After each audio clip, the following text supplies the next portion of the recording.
تو یہ بتاتا چلوں کہ دلدار پرویز بھٹی صاحب کہ یہ ایوارڈ تو ہمارے دل میں ہمیشہ ہے، یہ اپنے لیے سب سے بڑا اعزاز سمجھتا ہوں، اس لیے کہ کوئی تقریب ہو کہ آج اگر میں یہاں کھڑا ہوں،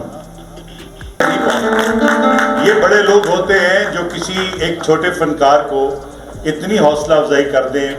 کم از کم 8-10 ہزار لوگوں کے سامنے، تو ہمیں تو راتوں کو نیند نہیں آتی تھی۔ اور دوسری بات یہ کہ آج کی جو جنریشن ہے وہ یہ نہیں جانتی کہ دلدار پرویز بھٹی کون تھے۔ دلدار پرویز بھٹی ایک بہت بڑا انسان تھا، باقی کام تو سب کو پتا ہے۔ اور اگر آج شوکت خانم ہاسپٹل لاہور میں ہے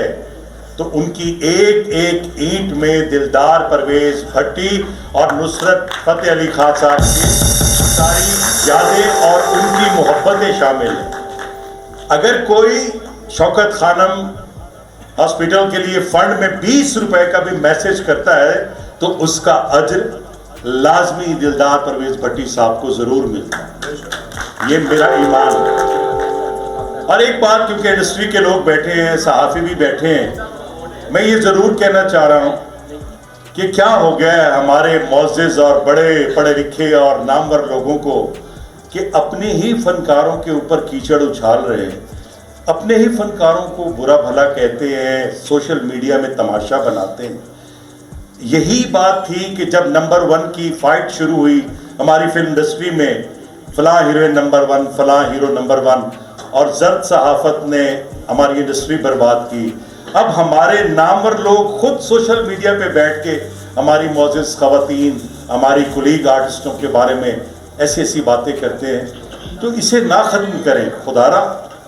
ہمیں اپنی کولیگ آرٹسٹ کی رسپیکٹ کرنی چاہیے۔ اگر وہ نہ ہو تو مجھے بتائیے فلمیں کیسے بنے، ڈرامے کیسے بنے؟ تو یہ چیزیں ضرور ذہن میں رکھنی چاہیے، اور یہ لکھنا چاہیے سب کو کہ کوئی بھی اگر فیمیل آرٹسٹ کے بارے میں غلط لفظ کہتا ہے اور پھر بعد میں معافی مانگ لیتا ہے، لیکن کیا فائدہ کہ لاکھوں لوگوں کے دل دکھا کے اور کچھ گھر اجاڑ کے بعد میں معافی مانگنے، تو اس سے کوئی فرق نہیں پڑتا۔ اور آخری بات، رجب علی صاحب اور میں ٹیلی ویژن پہ ایک شو کر رہے تھے، تو ایک گانا ہے ان کا میڈم نور جہاں کے ساتھ انہوں نے گایا، مجھ سے تجھ کو چاہنے والا۔ تو میں نے صرف یہ پوچھا تھا کہ اس وقت میڈم کے ساتھ جب یہ گانا گانے لگے تھے آپ کی دھڑکن کیسی چل رہی تھی؟ تو پھر انہوں نے مجھے وہ بتایا، لیکن لفظ کچھ اور تھے لیکن آنکھوں میں کچھ اور تھا، اور